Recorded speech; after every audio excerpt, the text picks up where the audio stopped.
Assalamualaikum warahmatullahi wabarakatuh. Selamat pagi, selamat siang anak-anakku semuanya. Semoga kita dalam keadaan sehat walafiat, di mana kita sudah akan mempelajari tentang materi larangan pergaulan bebas dan perbuatan zina, ya. Di mana nanti kita akan menganalisis Quran surat Al-Isra 32 dan Quran surat An-Nur ayat 2. Nah, Quran surat Al-Isra 32 dan Quran surat An-Nur ayat 2 itu menjelaskan larangan pergaulan bebas dan larangan mendekati zina. Kompetensi dasar yang harus dicapai dalam pembelajaran ini adalah menganalisis Quran surat Al-Isra 32 dan Quran surat An-Nur ayat 2 serta hadis larangan pergaulan bebas dan perbuatan zina. Yang kedua, memahami manfaat hikmah dari pergaulan bebas dan larangan mendekati zina, serta membaca Quran surat Al-Isra 32 dan Quran surat An-Nur ayat 2 dengan sesuai bacaan, hukum bacaan tajwid dan makhraj hurufnya. Yang selanjutnya mendemonstrasikan hafalan Quran surat Al-Isra 32 dan Quran surat An-Nur ayat 2. Tujuan dari pembelajaran ini adalah menganalisis Quran surat Al-Isra 32 dan Quran surat An-Nur ayat 2 serta hadis larangan pergaulan bebas serta perbuatan zina. Yang kedua, memahami manfaat dan hikmah larangan pergaulan bebas dan perbuatan zina. Yang ketiga, mengidentifikasi contoh perilaku pergaulan bebas sesuai dengan kandungan Quran surat Al-Isra 32 dan Quran surat An-Nur ayat 2. Yang selanjutnya, mengidentifikasi cara menghindari dan mengulangi pergaulan bebas serta perbuatan zina. Selanjutnya membaca Quran surat Al-Isra 32 dan Quran surat An-Nur ayat 2 dengan makhraj huruf dan hukum bacaan tajwid yang sesuai. Yang selanjutnya mendemonstrasikan hafalan Quran surat Al-Isra 32 dan Quran surat An-Nur ayat 2 dengan lancar. Nah, karakter yang ingin dicapai dengan pembelajaran ini adalah mendapatkan generasi muda yang religius, jujur, toleransi, disiplin, peduli lingkungan, serta memiliki rasa tanggung jawab yang penuh. Nah, banyak sekali dampak negatif yang ditimbulkan dari pergaulan bebas, patut menjadi perhatian kita ya sebagai generasi muda agar jangan sampai kita mendekati pergaulan bebas. Makanya di dalam Islam nanti di pendidikan ajaran Islam ini akan kita bahas tentang menganalisis Quran surat Al-Isra 32 ya. Di mana Quran surat Al-Isra 32 ini mengandung arti, mengandung perintah agar kita jangan sampai mendekati perbuatan zina. Nanti ada bahan diskusi, di sini bisa dibaca, nanti akan dijelaskan menyebutkan larang-larangan perbuatan zina, ada gambar yang mengarah kepada perbuatan zina, nanti akan kalian pelajari, akan kalian mendapatkan suatu tugas dari saya untuk berdiskusi. Nah, kita masuk kepada materi di mana kita renungkan dan kita pahami dulu Quran surat Al-Isra 32 yang berbunyi A'udzubillahi minasyaitonirrajim. Bismillahirrahmanirrahim. Wala taqrabuz zina innahu kana fahisatan wa sa'as sabilan. Dan janganlah kamu mendekati zina, karena sesungguhnya zina itu suatu perbuatan keji dan suatu jalan yang buruk. Quran surat Al-Isra 32. Nah, isi kandungan Quran surat Al-Isra 32 ini satu, larangan mendekati zina. Perbuatan yang mengarah kepada zina itu tidak boleh, dan ini ada di dalam kandungan Quran surat Al-Isra 32. Dan zina merupakan suatu perbuatan yang keji dan suatu jalan yang buruk.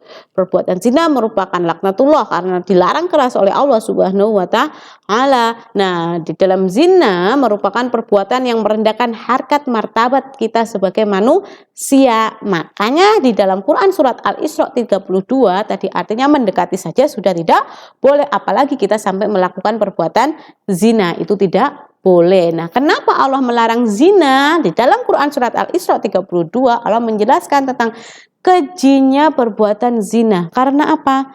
Karena berasal dari kata fahisyah.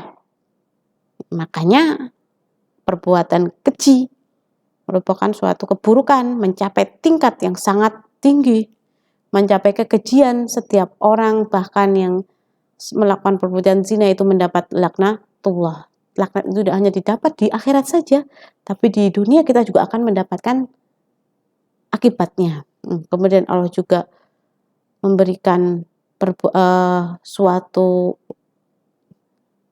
akibat seburuk-buruknya jalan kebinasaan adalah perbuatan zina. Ya, kehinaannya tidak hanya di akhirat, di dunia pun akan kita dapat. Dapat kita pahami, dapat kita renungkan ya, bagaimana ketika kita melakukan perbuatan zina itu seperti apa, dosanya seperti apa, akibatnya seperti apa. Nah, ada di dalam Quran surat An-Nur ayat 2, di situ akan diperintah untuk mendera pezina laki-laki dan pezina perempuan. Ya. Dan orang yang beriman itu tidak boleh memberikan belas kasihan kepada keduanya, baik laki-lakinya atau perempuannya, itu tidak boleh memberikan belas kasihan kepada para pelaku zina. Dan pelaksanaan hukuman itu harus dilakukan, ya. Hukuman pelaksanaan itu ya hanya disaksikan oleh orang-orang yang beriman. Nah, pengertian zina, ya, zina adalah melakukan hubungan biologis layaknya suami istri di luar tari pernikahan yang sah. Bisa juga dikatakan sebagai tindakan menyalahgunakan kesucian atau kemaluan kita. Zina merupakan penghinaan terhadap diri kita sebagai manusia, dibenci serta dilaknat oleh Allah Subhanahu wa Ta'ala karena termasuk perbuatan yang keji. Dalam pandangan Islam, zina merupakan suatu kriminal jarimah atau hukum hudud, yakni sebuah hukuman yang akan dihukum langsung oleh Allah Subhanahu wa Ta'ala. Na'udzubillahi min dzalik. Nah, pembagian zina di sini menjadi dua, yaitu zina muhson dan zina ghairul muhson. Jadi ada dua, zina muhson dan zina ghairul muhson. Zina muhson yaitu zina yang dilakukan oleh orang yang sudah balik berakal. Ya, sudah merdeka dan sudah pernah menikah. Maksudnya adalah di sini seperti suami, istri, duda, janda, ya. Kata mereka itu berselingkuh, kata lainnya. Nah, zina ghairul muhson, di mana zina ini dilakukan oleh laki-laki atau perempuan yang belum pernah menikah, atau dengan kata lain ini pergaulan bebas di anak-anaknya. Hukum bagi zina itu hukumannya dibagi menjadi dua juga, zina muhson dan zina ghairul muhson. Nah, zina muhson itu dirajam, dilontari batunya sederhana, ya, sampai meninggal. Na'udzubillahi min dzalik, jangan sampai. Ini berarti untuk pelaku zina muhson, zina yang dilakukan oleh orang yang sudah menikah. Nah, hukuman bagi pezina ghairul muhson didera 100 kali dan diasingkan selama 1 tahun di tempat yang berbeda. Cara hukuman ini mereka didera dulu baru diasingkan. Nah, begitu nggih. Nah, dasar penetapan hukuman bagi pezina itu ada di hadis riwayat Abu Daud, dan macam-macam zina juga ada di hadis riwayat Muslim. Nah, jalan menuju zina ada jalannya, makanya tadi jangan sampai kita melewati jalan tersebut. Satu adalah pandangan mata, yang kedua rayuan lidah, yang ketiga sentuhan atau rabaan tangan, yang keempat langkah kaki, yang ketiga adalah keinginan hati, sampai kepada yang terakhir adalah kemaluan. Nah, pandangan adalah asal muasal seluruh musibah yang menimpa manusia. Sebab apa? Pandangan itu adalah melahirkan lintasan itu akan melahirkan suatu pilihan, ya. Di situ setan akan benar-benar merayu kita, ayo. Nah, makanya kita jangan sampai tadi melewati jalan-jalan melakukan perbuatan zina. Nah, apa? Pandangan itu mengarahkan kemana? Nah, pandangan mengarahkan kepada satu, memandang wanita yang bukan muhrim, menyentuh wanita yang bukan muhrim, berdua-duaan dengan lawan jenis, ya, saling berkholawat dan campur antara laki-laki dan perempuan, sampailah di situ menimbulkan suatu syahwat. Itu tidak boleh. Yang terakhir adalah membuka aurat kita, apalagi laki-laki dan perempuan saling membuka aurat di satu tempat, menimbulkan syahwat. Itu tidak boleh, di Islam dijelaskan, ya. Nah, dampak dari perbuatan zina: satu, menghilangkan wibawa, menghilangkan kesucian, menyebabkan kefakiran, terserang penyakit yang mematikan, mendapat laknatullah, dijauhi, dikucilkan oleh masyarakat, nasabnya tidak menjadi jelas. Anak hasil zina itu tidak bisa dinafkahi.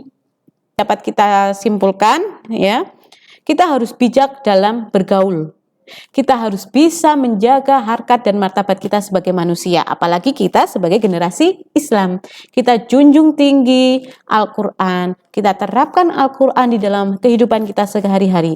Pasti kita akan menjadi insan yang beriman, insan yang dilindungi oleh Allah, insan yang akan mendapatkan rahmat Allah baik di dunia di akhirat. Amin.